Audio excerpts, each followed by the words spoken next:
तो बच्चों देखिए जो टॉपिक है हमारा derivation of Maxwell first equation. Maxwell first equation का हम क्या करेंगे, डेरिवेशन करेंगे।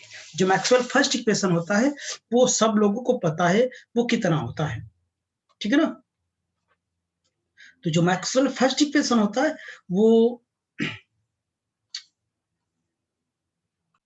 तो ये देखिए मैक्सवेल फर्स्ट इक्वेशन यही होता है, चाहे इस फॉर्मेट में कह लो चाहे इस फॉर्मेट कह लो, यही हमको क्या करना है, प्रूव करना। ओके बच्चों, तो आइए हम लोग प्रूव करते हैं।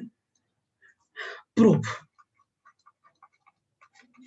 चलिए हमने कोई क्लोज सरफेस ले लिया, कोई भी क्लोज सरफेस ले लिया, कोई क्लोज सरफेस ले लिया यस, जिसका वॉल्यूम कितना है v है, इस पे चार्ज यूनिफॉर्मली तरीके से क्या है, इस पर डिस्ट्रीब्यूटेड है।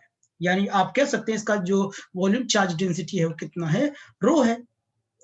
और ये इनफाइनाइट नंबर आप क्या कहते हैं एलिमेंट से ये क्या है, बना हुआ है। एक एलिमेंट ले लिया ds, इस एलिमेंट के कारण किसी पॉइंट किसी डिस्टेंस r पर जो उसकी जो इलेक्ट्रिक फील्ड होगी वो कितनी होगी, dE होगी।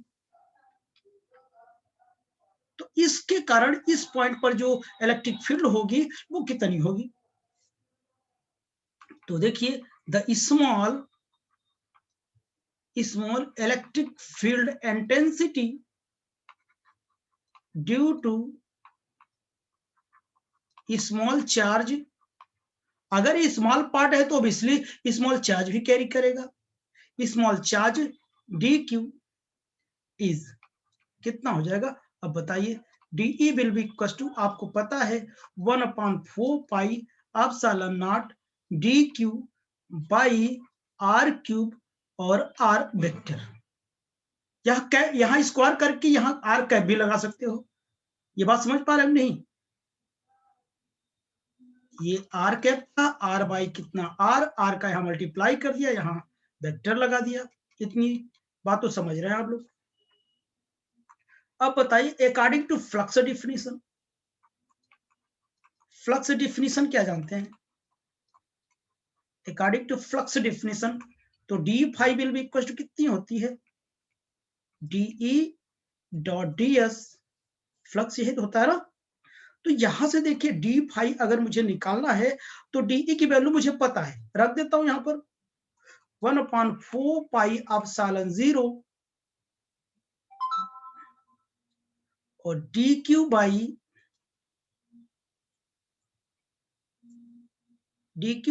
r क्यूब वेक्टर r, यहां पे कितना है, ds है। तो मैं इसे ऐसा लिख सकता हूं dq by 4 pi epsilon not vector r dot ds by r cube. कोई बताएगा ये क्या है, ये टर्म क्या है, ये पूरा टर्म क्या है, कोई बताए तो जाने। बेटा ये सॉलिड एंगल है, याद करो। नहीं याद आ रहा तो ऐसे देख लो,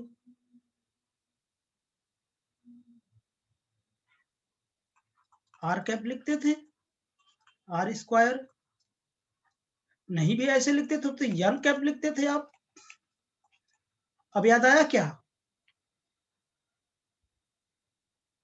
भूल जाते हैं आप लोग। सॉलिड एंगल मैंने बताया था, तो ये डी ओमेगा हो गया। तो देखिए ये हमारा जो डी ओमेगा हो गया, यानी D phi will be equal to D Q by 4 pi epsilon 0 और कितना हो जाएगा, डी ओमेगा हो जाएगा। अब यहां दोनों तरफ इंटीग्रेट कर देता हूं, integrating on both side, integrating on both side, तो ये डी फाइव हो जाएगा और D by D Q by 4 pi epsilon not, ये डी ओमेगा हो जाएगा।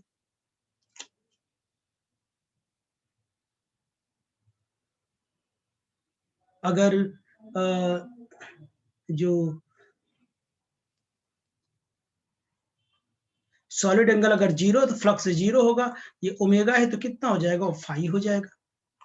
तो phi will be equal to D Q by 4 pi epsilon naught into omega, और ओमेगा की वैल्यू आपको पता है कितना, 4 पाई होता है स्टेरेडियन, याद है ना, स्टेरेडियन, भूल गए। Phi will be equal to D Q by 4 pi epsilon naught into 4 pi, 4 pi से 4 पाई कट जाएगा, जब 4 पाई से 4 पाई कट जाएगा तो होगा क्या, यहां पे देखना आप लोग, phi will be equal to D Q by epsilon zero आएगा। इसे इक्वेशन नंबर मैं फर्स्ट दे देता हूं, मैं इधर नहीं लिखता हूं, उधर लिखता हूं। तो बताइए phi will be equal to D Q by epsilon मैंने लिखा, इसे इक्वेशन नंबर फर्स्ट दे दिया। अब आपको पता है वी नो दैट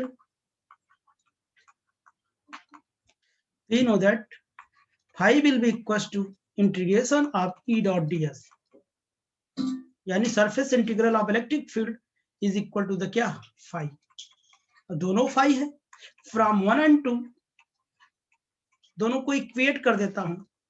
जैसे ही इक्वेट किया मैंने तो देखिए ई डॉट डी एस आ गया, will be equal to D Q by epsilon आ गया एप्सिलॉन। तो अब देखना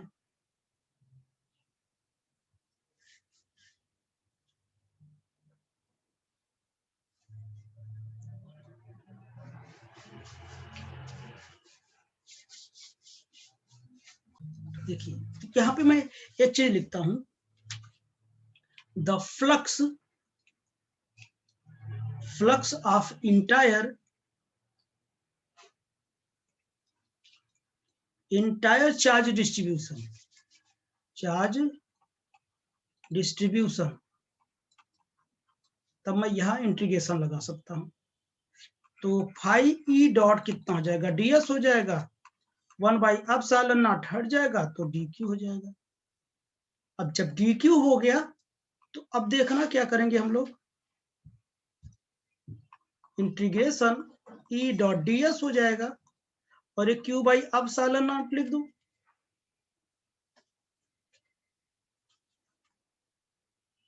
या नहीं भी लिखता हूं तो पहले मैं उस फॉर्मेट में लिखता हूं। तो इस डी क्यू को मैं क्या लिख सकता हूं,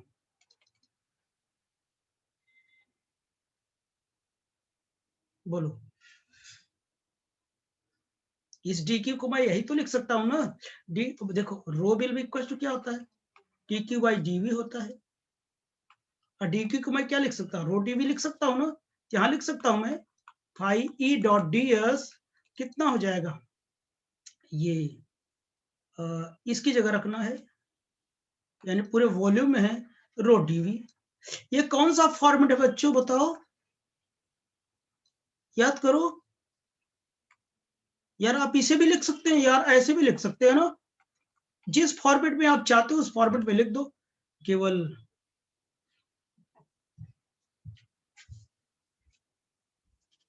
एप्सिलॉन नॉट भूल गया क्या मैं, 1 by epsilon not, 1 by epsilon not, तो इसकी जगह मैं क्यू ही लिख सकता, क्यू बाई एप्सिलॉन नॉट, इस फॉर्मेट में लिख दूं। तो ये क्या है बताओ, ये क्या है, this is the integral form, क्या है, इंटीग्रल फॉर्म है। मैक्सवेल इक्वेशन का क्या है बच्चों, ये इंटीग्रल फॉर्म है, चाहे ऐसे देखो चाहे ऐसे देखो, एनी प्रॉब्लम किसी को,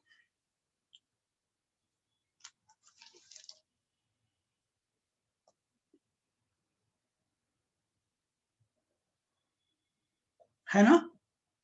तो ये एक चीज प्रूफ हो गया। तो अब देखना इसी को मैं डिफरेंशियल इंटीग्रल फॉर्म में आ गया हम, मेरा ये दोनों इंटीग्रल फॉर्म में है, ठीक। अब चलिए इसी को डिफरेंशियल फॉर्म में कन्वर्ट करते हैं हम लोग, ओके बच्चों। तो अब देखना आप लोग, according to Gauss divergence theorem,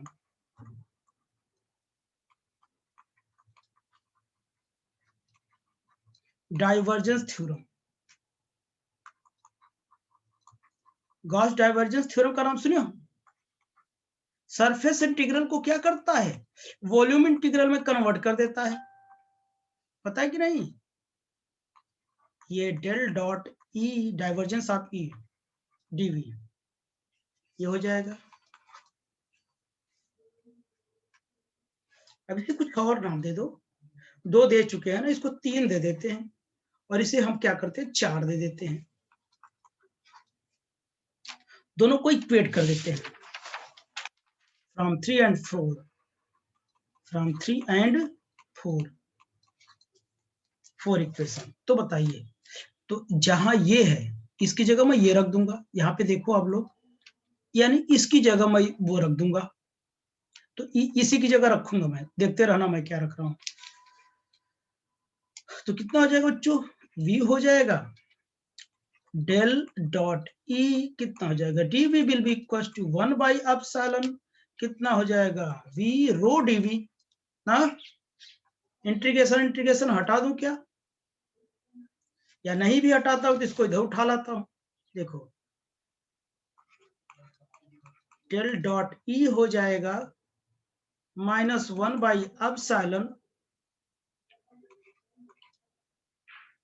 कितना हो जाएगा rho dv will be equal to 0। अब मैं इसे क्या करूंगा देखना, इधर मैं इंटीग्रेशन बाहर ले लिया, del dot E minus rho by epsilon, और ये क्या हो जाएगा dv हो जाएगा विल बी इक्वल टू 0।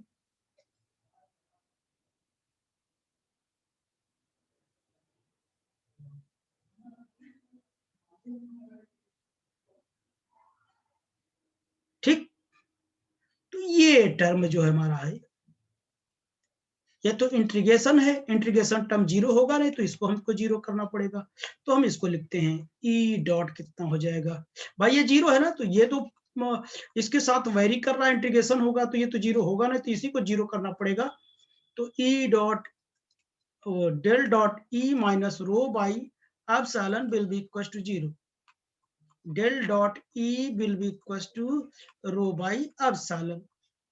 देखो एक फॉर्मेट में ये भी आ गया, ये किस फॉर्म में है, this is the differential form, ये डिफरेंशियल फॉर्म में है,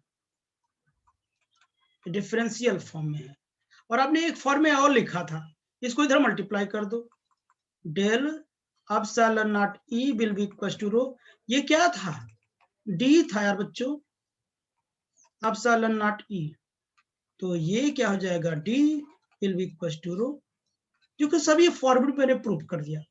अच्छा यहाँ कंफ्यूजन है क्या, यहाँ कैसे इसको 0 कर दिया, अगर कंफ्यूजन हो तो आप यहीं से हटा दो ना, लेकिन ये ऐसा करने का कोई तरीका नहीं है, इसको हटाओ इसको हटाओ, इसको हटाओ इसको, यही तो बचा ना, याद है ये दिस बाय दिस, इतना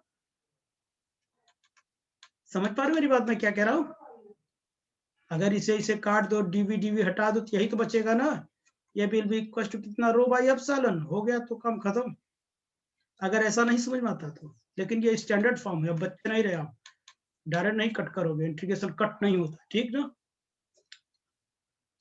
ये था मैक्सवेल फर्स्ट इक्वेशन, ये डिफरेंशियल फॉर्म में आया, ठीक बच्चों, और वो ये डिफरेंशियल फॉर्म में है, ये देखो ये डिफरेंशियल फॉर्म में है ये पूरा, ठीक है ना, और इंटीग्रल फॉर्म में कहा मेरा ये है, ये इंटीग्रल फॉर्म में है, और हाँ एक चीज यहाँ भी आप उसी फॉर्मूले में कन्वर्ट कर सकते हैं, इसको यहाँ मल्टीप्लाई कर दो, इसको यहाँ मल्टीप्लाई कर दोगे तो ये हो जाएगा ना, ये D dot D S will be equal to Q, और यहाँ भी ऐसे कर सकते, कोई दिक्कत नहीं, एक इक्वेशन हो गया हमारा, ओके। तो आई होप कि आप लोगों को समझ में आया होगा, ओके। अब चलिए मैक्सवेल सेकंड इक्वेशन की ओर बढ़ते हैं हम लोग, ठीक।